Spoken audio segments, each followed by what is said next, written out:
Good morning students. आज हम बात करेंगे हिंदी व्याकरण के हमारे कक्षा 9 के पहले टॉपिक के बारे में, जो कि सभी कक्षाओं के लिए बिल्कुल समान आधार पर है, वर्ण विचार। वर्ण विचार जो टॉपिक हमारा है, इसमें हिंदी व्याकरण से रिलेटेड जो बिल्कुल सूक्ष्म से सूक्ष्म जानकारी है वो इसमें पढ़ाई जाती है।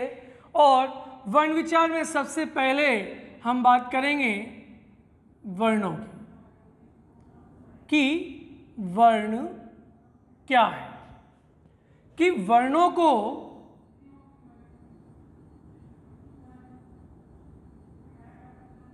हिंदी में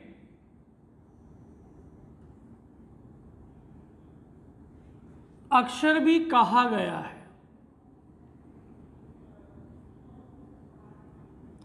अक्षर भी कहा गया है। अब जो ये वर्ण हैं, ये किसी भी भाषा की सबसे लघुत्तम इकाई के रूप में जाने जाते हैं। तो यहाँ लिख सकते हैं भाषा की सबसे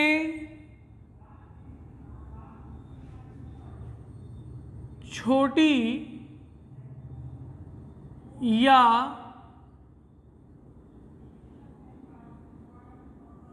लघुत्तम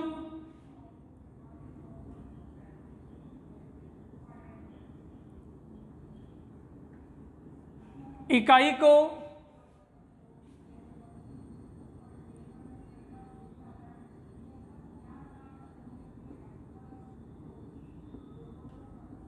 वर्ण कहते हैं, जिसके और अधिक टुकड़े नहीं किए जा सकते, जिसके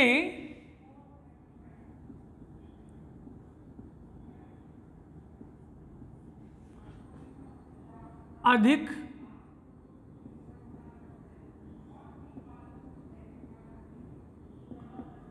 टुकड़े नहीं किए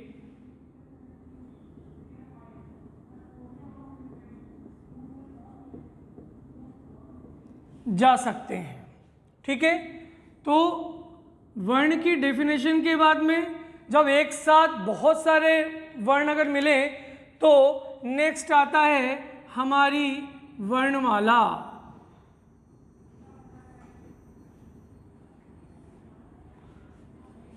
वर्णमाला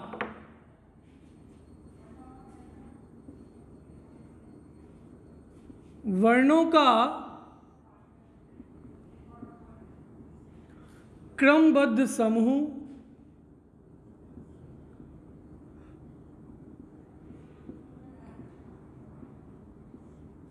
वर्णमाला के नाम से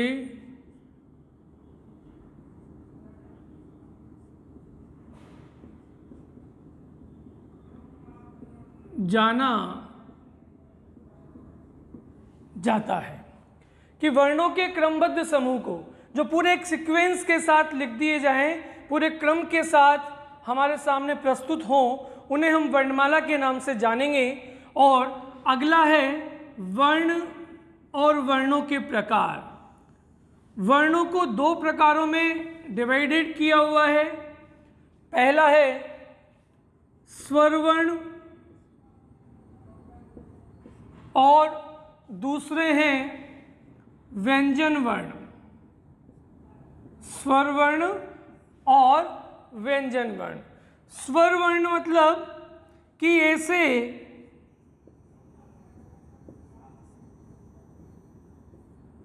वर्ण जिनको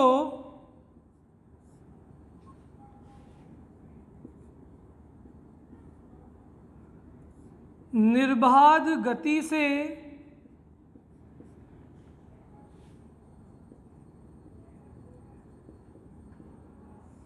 स्वतंत्रता पूर्वक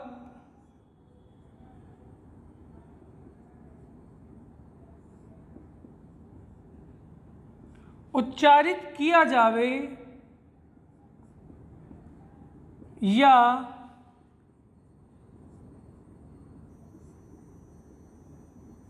लिखा जावे वे स्वर वर्ण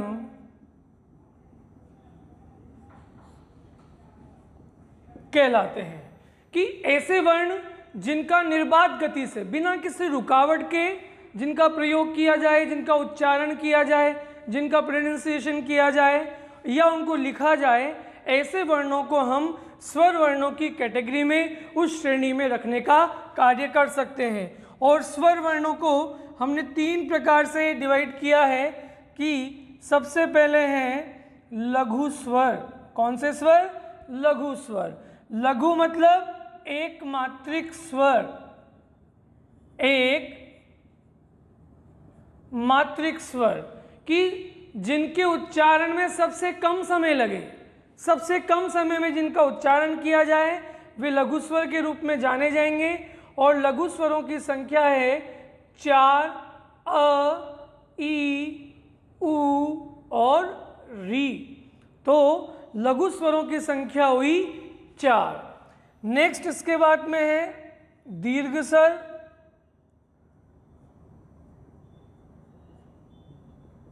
दीर्घ मतलब बड़ा, पहले वाले स्वरों की तुलना में थोड़ा सा बड़ा स्वर, तो हम लिख सकते हैं इनको द्विमात्रिक स्वर।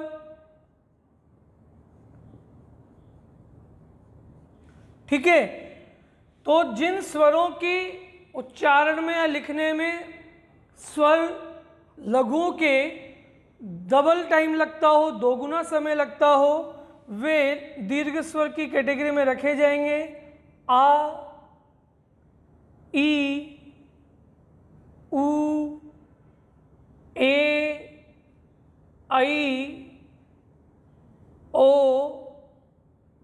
और औ। इसके बाद 3rd नंबर पे आता है प्लुत। और प्लुत का प्रयोग मैक्सिमम संस्कृत के श्लोकों के लिए और गीतों के आलाप लेने के लिए किया जाता है, जिसमें लघु और दीर्घ की तुलना में ज़्यादा समय लगता हो, 3 गुना समय लगता हो। इसलिए इनको हम त्रिमात्रिक स्वरों के नाम से भी जान सकते हैं। ये कोई स्पेशल स्वर नहीं है। यहाँ पर एस इस प्रकार का चिन्ह दोनों शब्दों को, दोनों वर्णों के बीच में आता है। यदि दिया हुआ हो रा और म और बीच में ये दिया हुआ हो तो इसको राम नहीं कहेंगे, राम। तो जहाँ पर पहले वर्ण और दूसरे वर्ण में कहीं ज़्यादा समय लगता हो, जितनी बार उसका चिन्ह दिया हुआ है उतना समय में हमें उसका उच्चारण करना होता है। इस प्रकार से स्वर वर्णों को 3 प्रकारों की श्रेणी में बांटा गया है। पहला लघु स्वर, दीर्घ स्वर, प्लुत स्वर। लघु स्वरों को एकमात्रिक स्वर भी कहा गया। एकमात्रिक मतलब जिन स्वरों के उच्चारण में एक मात्रा का समय लगे, वह सबसे कम समय में बोलने वाले लघु स्वर कहलाएंगे। दीर्घ स्वर मतलब लघु स्वरों की तुलना में जस्ट डबल टाइम लगे, इसका मतलब वो द्विमात्रिक स्वरों के रूप में, संधि स्वरों के रूप में कहे जाएंगे। ये 7 प्रकार के हुए। लघु स्वर 4 प्रकार के हुए। प्लुत स्वर यानी 3 मात्रिक स्वर, जिन वर्णों के उच्चारण में 3 गुना समय अगर लगता है तो ऐसे वर्णों को प्लुत स्वरों की कैटेगरी में रखा जाएगा। दूसरे नंबर पे आता है हमारा व्यंजन वर्ण। व्यंजन अर्थात जो स्वर वर्णों की सहायता से बनाए जाएं, जिन वर्णों का निर्माण स्वर वर्णों की सहायता से किया जाए, ऐसे वर्णों को हम व्यंजन वर्णों की कैटेगरी में रखना चाहेंगे। तो व्यंजन वर्णों का निर्माण हमेशा स्वरों की सहायता से, स्वरों के प्रयोग के आधार पर ही किया जाता है। तो अगला हम देखेंगे वर्णों के प्रकारों में कि व्यंजनों को किस प्रकार से विभाजित किया गया है। तो नेक्स्ट है व्यंजन वर्ण। सबसे पहले व्यंजन वर्ण की परिभाषा मैं आप लोगों को बता देता हूं कि ऐसे वर्ण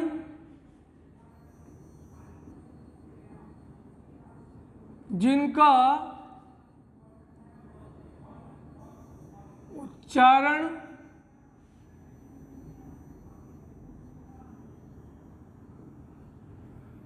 स्वर वर्णों की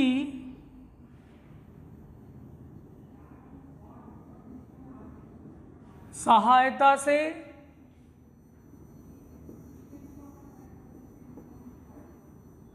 किया जावे या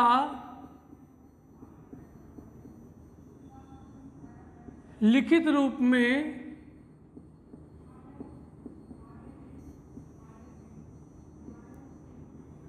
प्रयुक्त हों उन्हें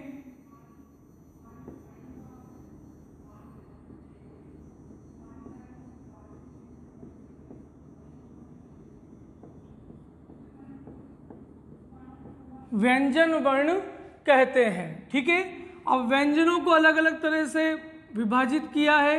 इसमें पहला है व्यंजनों के प्रकारों में स्पर्श व्यंजन। स्पर्श व्यंजन मतलब जिन व्यंजनों का प्रयोग हमारे मुंह के किसी न किसी भाग को स्पर्श करता हुआ, टच करता हुआ, छूता हुआ दिखाई दे, उन व्यंजनों को हमने स्पर्श व्यंजन की कैटेगरी में रखा है। स्पर्श व्यंजनों की संख्या हिंदी व्याकरण में लगभग नहीं, पूर्णतः 25 मानी गई है। ठीक है, कौन कौन से? क वर्ण से लेकर म तक, क वर्ण से लेकर म तक देख लेते हैं। अब क से म तक में सबसे पहले है क वर्ग, क ख ग घ अंग, और सब में हलंत का प्रयोग किया गया है। ठीक है, इसी के पश्चात अगला है च छ ज झ य, सब में हलंत है। ट ठ ड ढ ण। अगला वर्ग है त वर्ग। त वर्ग में त थ द ध न। अगला वर्ग है प वर्ग। प फ ब भ और म। तो क वर्ण से लेकर म वर्ण तक ये पूरे के पूरे क्या कहलाएंगे? क से म तक स्पर्श व्यंजनों की श्रेणी में पहले वाले पांचों वर्ण का ग्रुप रहेगा क वर्ग, इसको हम क वर्ग के नाम से जानेंगे। दूसरे व्यंजनों का जो पांचों प्रकार के रूप हैं उनको हमने च वर्ग का नाम दिया। थर्ड वाले को हमने ट वर्ग के नाम से जाना, फोर्थ वाले को हमने त वर्ग के नाम से जाना, और पांचवें के लिए हमने प वर्ग का नाम बताया।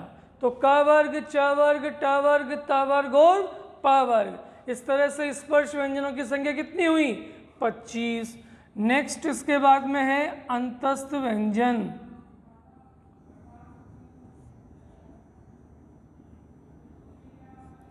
अंतः प्लस थ, अंतःकरण से जिनकी आवाज निकले, मन के आंतरिक रूप से जिनकी आवाज निकले, या दूसरे वे में हम कह सकते हैं कि ना तो स्पर्श व्यंजन हो ना ऊष्म व्यंजन हो, उन दोनों व्यंजनों के बीच में स्थित होने वाले व्यंजनों को हम अंतस्थ व्यंजनों की कैटेगरी में रखेंगे। और उनके य व र ल, ये चार प्रकार के अंतस्थ व्यंजन हुए, य व र और ल। इसके बाद में अगला है ऊष्म व्यंजन, कि जिन वर्णों के उच्चारण में हमें ज़्यादा समय का प्रयोग किया गया हो, ज़्यादा जोर से जिनका उच्चारण किया जाता हो, और जब उनका उच्चारण किया जाए तो मुंह से ऊष्मा निकलती हो, गर्म हवा निकलती हो, उन्हें ऊष्म व्यंजन के रूप में जाना। इनकी संख्या भी है श श स ह, अर्थात 4। ठीक है, स्पर्श व्यंजन हुए, अंतस्थ व्यंजन हुए, ऊष्म व्यंजन हुए, सब में हलंत लगा हुआ है। इसका मतलब ये अभी सब स्वर रहित है, इनमें स्वर का प्रयोग नहीं किया गया है। अगर इसमें से मैं हलंत हटा दूंगा तो इसका मतलब है कि इसमें स्वर का प्रयोग भी किया गया है। अगर मैं इसमें हलंत हटा दिया तो इसमें होगा क प्लस अ, मतलब ये एक संपूर्ण व्यंजन है क्योंकि इसमें स्वर का प्रयोग भी किया गया है। ठीक है, नेक्स्ट इसके बाद में है 4th नंबर पे उत्क्षिप्त व्यंजन। उत्क्षिप्त व्यंजन मतलब जिन वर्णों का उच्चारण मुंह के द्वारा फेंक करके किया गया हो, ड ढ। तो दो वर्ण हैं, एक तो ड डलिया वाला उसके नीचे डॉट और ढ ढक्कन वाला उसके नीचे डॉट। ठीक है, तो ये दो उत्क्षिप्त व्यंजन हुए। इसके बाद में अगला है 4th नंबर पे संयुक्ताक्षर। संयुक्ताक्षर क्लियर। अब संयुक्ताक्षरों की संख्या हुई श, त्र, ज्ञ और श्र। इन सब में हलंत लगा दूंगा तो इसमें से भी स्वर निकल जाएगा, बट इसमें मैंने हलंत हटाया लगाया हुआ नहीं है, इसका मतलब इसमें स्वर और इनका वर्ण विच्छेद क्या है। संयुक्ताक्षर मतलब जहां संयुक्त अक्षरों की सहायता से दो व्यंजनों और एक स्वर को मिलाकर के जिनका प्रयोग किया गया हो, जिनको बनाया गया हो, ऐसे वर्णों को हमने संयुक्ताक्षर की कैटेगरी में रखा है। तो क्ष कैसे बना, क प्लस श और अंत में अ। त्र बना है त प्लस र प्लस अ। ज्ञ बना है ज में हलंत य और अ। ये बाद में आ क्यों है, क्योंकि यहाँ पर सब में आ का ही साउंड सुनाई दे रहा है, जो मात्रा लगेगी वो स्वर इसके अंदर आएगा। श्र के अंदर श प्लस र प्लस अ। इस तरह से संयुक्ताक्षर को डिफाइन किया गया है। तो व्यंजनों के प्रकारों को हमने स्पर्श व्यंजन के रूप में जाना, अंतस्थ व्यंजन के रूप में जाना, ऊष्म व्यंजनों के रूप में जाना और अंत में हमने संयुक्ताक्षर के रूप में जाना। इस तरह से वर्ण विचार में सबसे पहले वर्ण, वर्णमाला और वर्णों के प्रकारों को अलग अलग तरह से डिफाइन किया गया है। धन्यवाद।